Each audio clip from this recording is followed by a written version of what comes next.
Yaxshimisilar do'stlar? Men sizlarning yuzi tuban Xijiljon do'stinglar yondim-bayon. Bugun sizlarga so'zlamoqchi bo'lgan hikoyamiz Marvelning eng ulug' qahramoni, eng suyuq shaboq shohi Bushugang polvon. Hikoyamizning bosh personaji Tony Stark to'liq sizdil ilipani tugitib bo'lgan aqlli bola bo'lib, kichigidan boshlabla har xil kashfiyotlarga bak qiziqatdi. Tony uzun yil tirishish va uzluksiz izdanish orqali oxiri dadasining shirkatiga varislik qiladi. Tony'ning shirkati dunyodagi eng cho'ng saxovat ham insonparvarlik ishlari bilan shug'ullanadigan qurol yaroq jo'mmay shirkati bo'lib, uning sotgan qurollari xalqaro noposini tangshashda cho'ng rol o'ynaydi. Yaxshimisiz Tony efendim, sizni ziyorat qolaydi ekan. Anlasam sizdan qurollaringiz bek kichik ham esqatmaydi deydi-ku. Ha, u faqat xalqlarning topgan yolg'oyoqda gapiri. Amaliyot mening cho'ng qurollarim bor. Masalan, mening yo'g'on bir zambrigim bor. Hozirimiz ekskursiyaga kelsak bo'ladi. Bir kuni Tony do'sti Marshall Road bilan birlikda yuqorqi mahaliga o'zining yangi uskullarini sotqini bordi. Bu qiqning faqat qamlashmidi adash. Mushundami kechkamsa? Ichib qo'ymsa azroq. Esil yegardim ba. Chaqchaqma adash. Men degan bir xizmatchi. Kayıp sapa degan narsa yo'qman. Adash, ben sana desem, o şanşındakım, o adash. O şinçin buğa o, Bir türküm mallarını setip olgan Tony, mana, irim qilib oldim bu deb xo'shal o'tirganda, o'ylamag'an yerdan bir tup zo'ravon unsurlarning qo'liga tushib qoladi. Ig'ir yorlanib o'shiga kelgan Tony maysidagi uskunni ko'rib, qattiq cho'chib ketdi. Bu nima? Jimitan. Maydingizdagi cho'ngdan bor. Nimishqa buni o'rnatib qo'yding?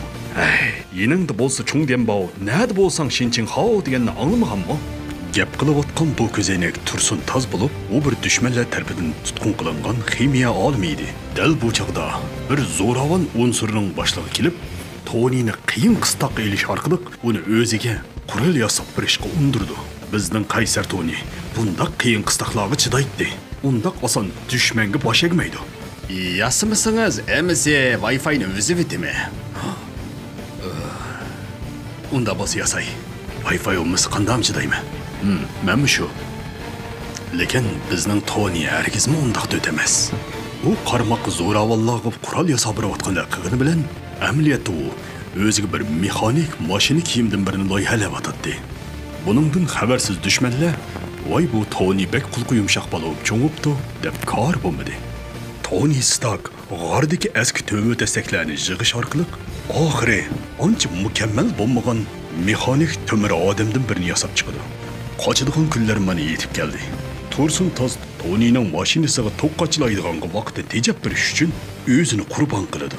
Tony bo'lsa o'zining mashina odami bilan dushman bossini bichit qilib, oxiri o'ngishli holda qochib qutuladi. Hamda qutqizish atirti bilan uchrashib, jini omon qoladi. Ya adashay! Abadi yig'lamaydi, o'ynamaydi. Tony'ning do'ltiga qaytganligini ko'rgan kotibi intoyin hayajonlanib ketdi. Men saqlatamsiz jinim. Odamlar sirtib bir yilmi yo'qib ketamsiz. Ha, rost. Sizga bir xush xabar. Siz tada bo'ldingiz. Nima?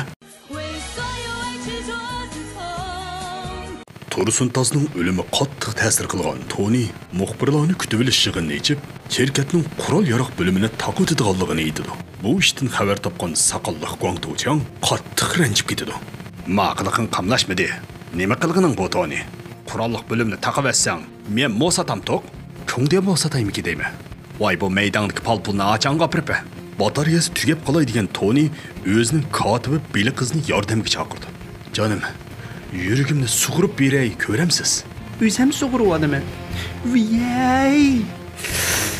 Qalbingiz totlashib ketibdi. Shuni yangisiga almashtiray dedim-ku. Bizdek jonallar qalbimizni mushundaq yanglab turmasak bo'lmaydi. Beli qiz amaliyotda bir ishqiy savdoyi qiz edi. U Tony'ning qalbini ilib, chiroyliqcha bo'g'lab, saqlab qo'ydi. Tog'unkirda yasagan qalay odamdan ilhom olgan Tony sunniy aqliy iqtidordan foydalanib, hamda yaxshi materiallardan ishlatib, ikkinchi avlod Bushugang polvonni yasab chiqdi. Bu Bushugang polvon ajoyib Bushugangki, sizlar ko'rgan Bushugangdanmi? O'ta Bushugang. Kesh bo'lganda Tony bir yig'ilishga qatnashdi. Hamda bu yig'ilishda o'zining zambiriga to'g'riliq fikr almashtirib baqqan bir muxbir qizni uchirtib qoladi. Ey Tony jonim, siz menga otmayma deb va'da bergan-ku, lekin itib-itibsiz-ku. Voy chaqchaqimma. Men bek diqqat qilmay odatda. Mana bu rasmlarni ko'ring. Siz bombalarıngizni begunoh fuqarolarga qartib etibsiz. Bu ishdan qattiq cho'chigan ham boshqa ishlardan xotirjam bo'lib qolgan Toni darg'azabga kelib, Bo'shogan polvonni sirlab, Chaygan polvonga o'zgartirdi. Toni yerlik dushmanlarning qizg'in qarshilashiga muyassar bo'ldi. Qarshilamiz. O'tab barava. Ay, manga. Sen mi ba? Kete. Kessin bu yanday. Oy. Ya biz sen güvençu mu kılmayız, deze mi kılmayız, nima var, yasık diyor. Kandan yasın senin. Fakat beklavuz ne isteysen gelsin. Fakat değil mi diye. Tamam olsa bunu kılta, sen de korkap tıklayın. Nimdeydi kandı var. Hayır hoş. Yok bana, deze bezine statı aldım, doğuyunu çıkarıp bir kol olmasam. Ötemeye kılavuza. Xalqning turmushini qalaymiqan tatqichi. O'zingning holingni da sağolmamdı. Xalqlar hayron qoldi. Siz zodi kim o? İsmimni so'ramang. Men Toni yaxshi chiqsam azaldan ismimni qoldirmayman. Shuningdan boshlab yerli xalqlar uni madilab mundoq deydi. Jimi kusi tömirdin, yiqil g'usi ko'mirdin. Rahmat sizga Honglingjing, basun sizga umrdin. Nima uchun bularning boshida bunchalar ko'p bizning shirkatning qurollari bor? Buningdan ajablangan Toni beli qizni tekshirib beqishga buyurdi. Dal bu chog'da Guangtouchang tuyuqsizda kirib qoladi. Ishxonada kino ko'ryapsiz? Ha, shundaq. Siz qayerning kinosi g'amroq? Amerikaning? Yaponiyaning mo'ya? Yo'q, xato tushunmang. Ha, bildim. Siz yerli kinolarni yaxshi ko'rsizdan, ha? Yerlikningmi shildimoshida kinoni? Oy, albatta. Masalan, qo'noq pishdi. Yana bir nahiya, To'xtama Asad degandek neni nodir filmlarimiz bor. To'g'riladi va ko'rsangiz bo'ldi. Ha, onda kinon deganmi? Böyle qiz Guangtouchangning diqqatini burab, materiallarni o'g'irlab elib qochib ketadi. Bilmay o'ssang döt bo'lasan, bilib qolsang mut bo'lasan degandek, amaliyotda bu ishlarning eng cho'ng planlovchisi dal mushu saqalliq Guangtouchang edi. Bu xabarlarni Toniga tezroq yetkazay deb turishiga Guangtouchang allaqachon Tonining yiniga berib bo'lgan edi.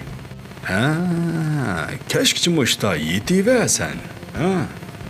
Uyning ichida bo'lsa-mu, u yoqdan bu yoqqa harakat qilib qo'ysang bo'lmamda. Mayli bir kishilik harakat qil yoki qo'sh kishilik harakat qil. Moshta xomushdek yotganingdan yaxshi-ku. Sen o bir o'lik bo'lding. Lekin maydondagi cho'ngdan bang menga bak asqatidi. Guangtouchang o'zining razil planini amalga oshirish uchun Tonining maydisidagi reaktorni sug'urib ilib oladi. Kino sohasidagi o'ncho'ng to'rt salbiy personajning biri bo'lgan Guangtouchang Tonining maydisiga kuchab chiqqani dasib etmay, shu petala tashlab qo'yib chiqib ketadi. Bichara Toni ming bir taslikda injiqlab, o'zining burunqi dotlashib ketgan yuragini astiga sevilib, beli qizni qutqizgani mamadi. Bu chog'da beli qiz munosabatli xodimlarni boshlab, shirkatning eng cho'ng golufansiga kirib, turbu yo'llarini tekshirib o'tadi. To'satdan Guangtouchangning mashina odami ko'z oldida paydo bo'ladi. Voy onam-ey! Voy mau goluga jon kirib qopti. Qo'shmang qizchoq, qo'shmang. Men illiqlik yetkizgichi golusha bo'laman. Yey, shu yo'sha bo'lsam uzungacha. Voy, men nima dedim? To'xbar shiltayli degan-ku men. Dal bu chog'da Toni osmondan ushqondek tushib, golusha bilan qattiq jang qiladi. Lekin batareyasi tugab ketay degan Toni bu qitimliq jangda foydasiz o'rinda qoladi. Tan bilan futanmasam, pan bilan bo'lsa muftay degan Toni bu parqazan olvastini osmonga chiqib o'tini o'chirib o'tmoqchi bo'ladi. Lekin nada unda oson ish bo'lsin. Qat'iy amal qilmagan Toni oxiri bu parqazan olvasti bilan o'zini qurbon qilib tang halok bo'lmoqchi bo'ladi. Bilqiz, gapimni anglang Bilqiz. Anglayapsizsiz? Siz hozir kirib Goluga o'tni toza qalab, uyni obdan isitdim. Men aning bilan birga bir otime. Amaliyotda Tonining maqsadi bo'lsa, reaktorning besimini oshirib o'tib, portlash hodisasini keltirib chiqarib, dushmanni yo'qotmoqchi edi. Ammo ishlar Tonining planidek bo'ldi. Reaktor portladı. Reaktorning ustida turgan Toni oyat qilib, 5 metr nerda turgan dushman halok bo'ldi. Atsa Toni muxbirlarni kutib olishga rejib, oqshom yuz bergan voqeaga tushuncha bermoqchi bo'ladi. Do'stlar, shu videoni chiqarganda yo'g'i har xil uchurlarni topshirib oldim. Ba'zilar meni tozlaydi, ba'zilar meni mozdaydi. Ba'zilar videoning vaqtini oz deydi, lekin haqiqatan to'zdirimiz bizning asarlarimizni sozlaydi. Ey, bo'ldi, o'zingning gapini qil, bu gaplarni qilmay. O'ngishli qoldi bu kinoni tugatib oldik. Endi buda qitimliq so'zlaydigan kinorimizning qaysi davlatning kinosi ekanligi ma'qulamlik qog'oz ajmo. Buda kino bo'lsa Hindistonning kinosi.